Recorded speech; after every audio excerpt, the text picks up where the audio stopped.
Isang mapagpalang umaga po sa ating dyan sa St. Paul United Methodist Church.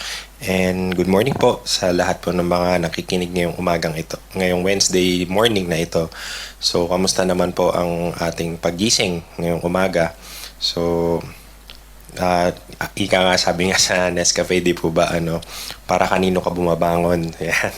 So, ngayong umagang ito, nagpapasalamat po ako at nabigyan po muli ako ng opportunity na makapag-share po sa inyo doon po sa isang Bible verse po na inalaan po para sa inyo ngayong umagang ito ng ating Panginoon. So, syempre po, before we start our morning devotion for this morning, samahan niyo po ako sa isang maikling panalangin. Panginoon, sa umagang ito, nagpapasalamat kami at nagkasama-sama kami ngayon dito sa online prayer covenant ng St. Paul United Methodist Church. Salamat po, Panginoon, sa mga kapatid ko po na gumising ngayong umaga. Naway, Lord God, ang mga words na manggagaling po sa akin, Panginoon, manggagaling po sa inyo, Panginoon. Gamitin niyo po ako bilang isang instrumento para po mailabas po, Lord God, ang inyong ninanais para sa mga kapatid ko po na makikinig ngayong umaga. Lord God, bless all the people that will listen this morning. Bless their families, bless her households as well. Bless their relationships as well, Panginoon. And bless also the church, St. Paul United Methodist Church always. Maraming salamat. In Jesus Christ's mighty name, by the power of the Holy Spirit. Amen. Amen po. Ayan, so good morning po ulit. Ayan. So, ang pagbabatayan po ng ating teksto ngayong umagang ito ay matatagpuan po sa 2 Samuel chapter 5 verse 1 to 5. Babasahin ko po siya in English, in New King James Version po. Ayan. So, ito po ang sabi po rito. Then all the tribes of Israel came to David at Hebron and spoke, saying, "Indeed, we are your bone and your flesh. Also in time past, when Saul was king over us, you were the one who led Israel out and brought them in. And the Lord said to you, you shall shepherd my people Israel and be ruler over Israel. Therefore all the elders of Israel came to the king at Hebron, and King David made a covenant with them at Hebron before the Lord. And they anointed David king over Israel. David was 30 years old when he began to reign, and he reigned 40 years. In Hebron, he reigned over Judah 7 years and 6 months, and in Jerusalem, he reigned 33 years over all Israel and Judah." So, pagpalain po tawa tayo sa pagkabasa po ng banal na salita ng ating Panginoon. Ayan, so kung titingnan nyo po yung maikling verse po na ito po yung, kung titingnan nyo po siya sa mga Bibles po natin, ang title po niya kasi is David Reigns Over All Israel. So, kung titingnan nyo po kasi yung mga before chapters po, meron po kasi po dito sa mga chapters na sa chapter 4 po kasi meron pa pong isang king of Israel na ang pangalan po niya is Ishbosheth. Ayun, tama ba yung pagkakapronounce ko yun? Ishbosheth po ang pangalan niya. So, siya po ang second son po ni Saul. So, isa rin po siyang king po ng Israel po that time. So, mainly po, nung time po na yun, hindi pa po nire-reign over ni David yung buong Israel. Kung pagbabasihan nyo po ang mga verses po from 1 Samuel 31 hanggang sa kung kailan na-appoint na si David, marami po siyang mga instances na may mga information po na sinasabi po na hindi pa po, although he was proclaimed as king, si David, pero hindi pa po overall Israel that time. Ayan. So, kung hihimayin po natin ang mga verses po na ito, kung titingnan nyo, 5 verses lang naman po siya, pero malalim po ang sinasabi po nito. Umpisahan ko po dun sa verse 1 to 3. Ayan. So, basahin ko po yung verse 1 to 3. Ulitin ko po para sa inyo, in English po. Then all the tribes of Israel came to David at Hebron and spoke, saying, "Indeed, we are your bone and your flesh. Also in time past, when Saul was king over us, you were the one who led Israel out and brought them in. And the Lord said to you, you shall shepherd my people Israel and be ruler over Israel. Therefore, all the elders of Israel came to the king at Hebron, and King David made a covenant with them at Hebron before the Lord, and they anointed David king over Israel. Ayan. So, kung babasahin po natin, kung himayin po natin siya, sabi po rito, sabi po, then all of the tribes of Israel came to David. So, prior po kasi noon, only one of the tribes of Israel po kasi recognized David as king. So, yun po yung sinasabi ko po kanina na hindi pa po siya totally king po of all Israel. So, may other tribes po kasi recognizes King Ishbosheth, yung second son po ni King Saul. Ayan. So, doon po sa chapter 4 po kasi, kaya po nangyari po itong verse po na ito is si Ishbosheth po kasi was murdered during that time. So, kung babasahin niyo po kasi yung before verses po nito, makikita niyo po doon na he was murdered by his brothers po. Ayan. So, hindi na po natin yun pag mubulay-bulayan. Pero binigyan ko lang po kayo ng gist kung sino po si King Ishbosheth. Ayan. So, ngayon po, syempre, since namatay na po yung king nila ng ibang tribe, so, sino na lang yung natitirang king? Si David. So, pumunta na sila doon kay David. So, that time. So, minsan po kasi nakakalungkot po na yung mga tribes po kasi na yun only turn to David when their previous choice was taken away. Meron pong same principle po yan sa atin bilang mga Kristiyano na minsan we only recognize Jesus as King when other choice crumbles. Tandaan po natin na we should always choose Jesus. Number one po dapat siya sa ating mga buhay. Not just when other option fail. So si Jesus po hindi po siya option lamang. So he is a priority po. Bilang sa atin po bilang mga Christians, we should know the hierarchy. The hierarchy is God, of course God, Jesus, and then of course your family. So yun po yung nangyari. Marami po kasi sa atin na karamihan po mga Kristiyano na yung pagiging Christian po kasi is hindi po nila ginagawang isinasabuhay or hindi po nila binibigyan ng diin. Masabi lang po sila na they are Christians. Yun lang po yung nakakalungkot na part doon. Pero po, ang tatandaan po natin na si Jesus po dapat ang laging first choice po natin.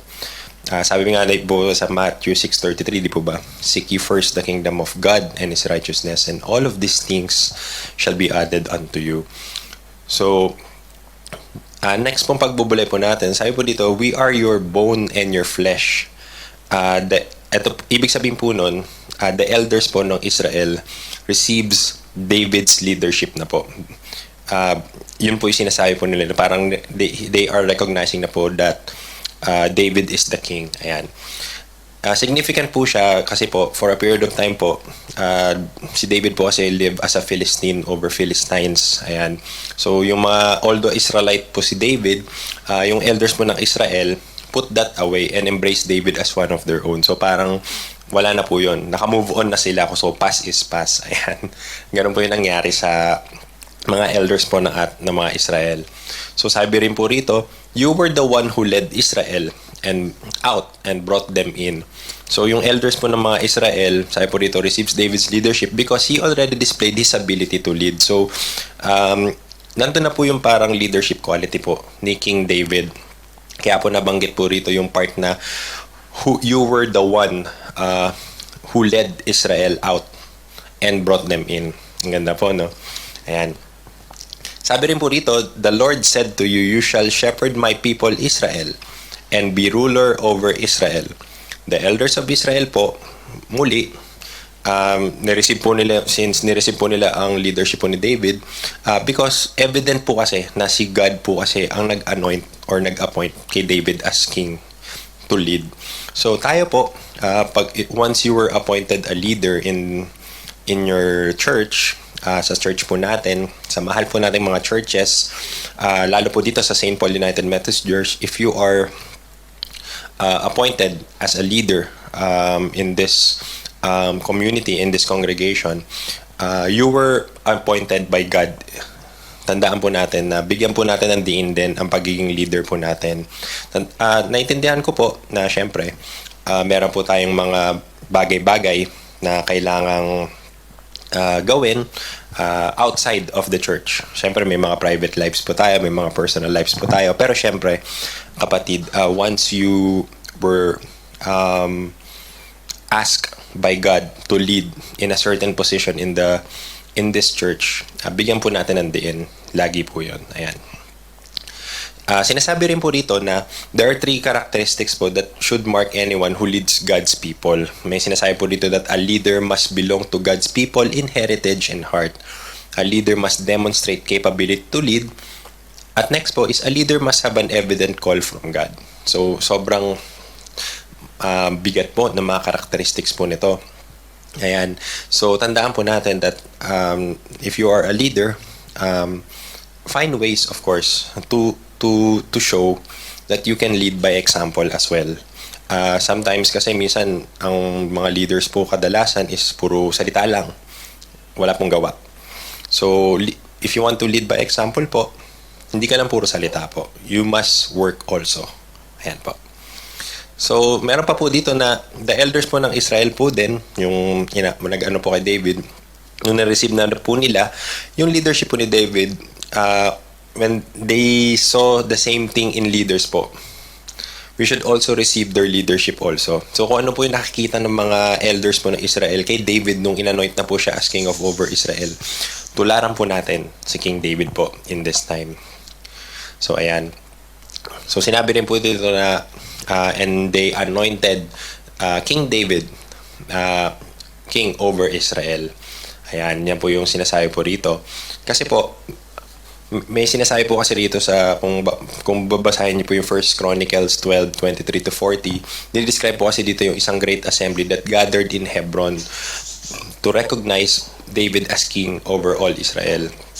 So kung titingnan niyo po, yung Chronicles po kasi describes the impressive army that came from Hebron po and numbers the soldiers at over around 340,000 men daw po. Yun po yung ayon po sa research. Ayan.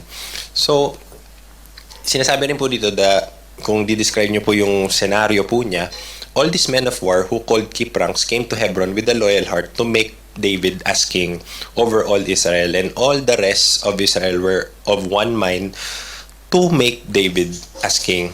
And they were with David 3 days eating and drinking for their brethren and prepared for them, for there was joy in Israel. So, kung babasahin nyo na po yung mga succeeding verses po, lalo po dito sa 1 Chronicles, na they are very, very joyful, ayan, when they anointed David as their king. So kung basahin nyo po yung 1 Chronicles, then makikita nyo po doon. Yun lang po yung parang excerpt doon po doon sa part na yan. Ayan.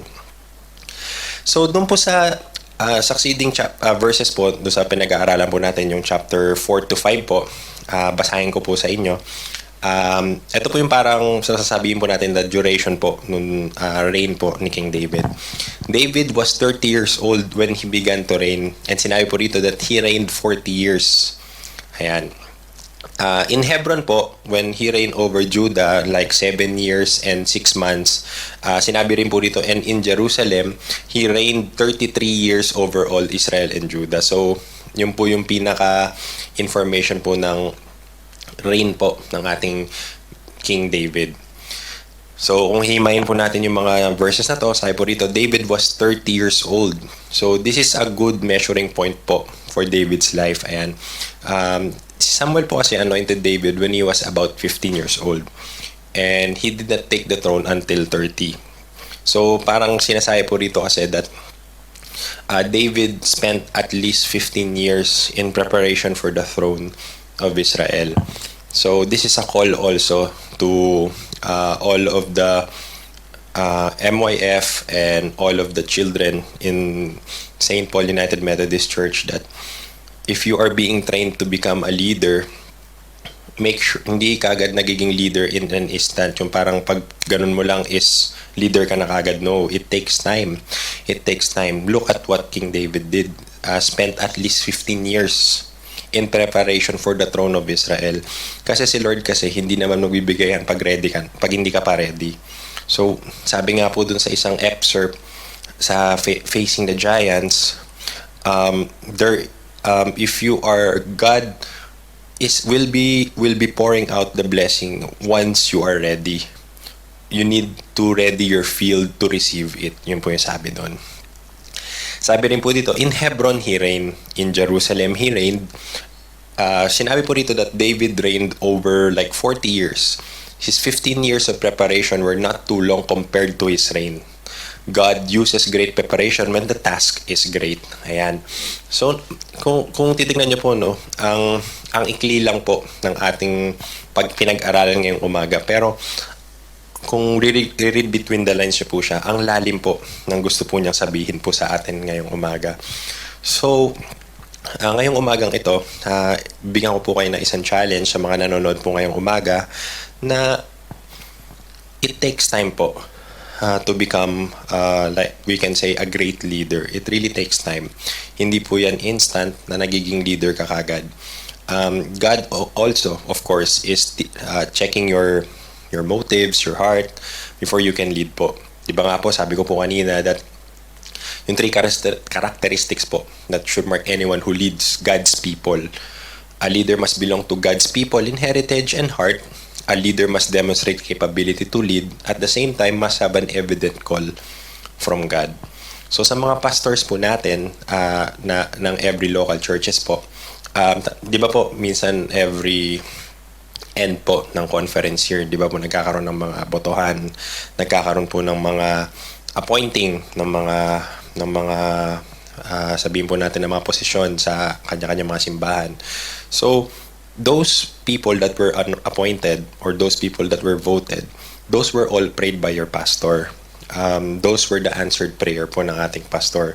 Sometimes po may mga iba po tayong mga kapatid na tatanggi, may ibang kapatid po tayo na tatanggapin. Pero po, ang tatandaan lamang po natin dito is, if you were voted, if you were appointed by your brethrens in this time, you must lead by example. So, hindi po dapat tayo yung parang nagkaroon lang po tayo ng kaunting problema is magkakaroon na po tayo ng matitrigger na po tayo para gawin yung hindi maganda, which is hindi naman po tama. A leader po must always understand.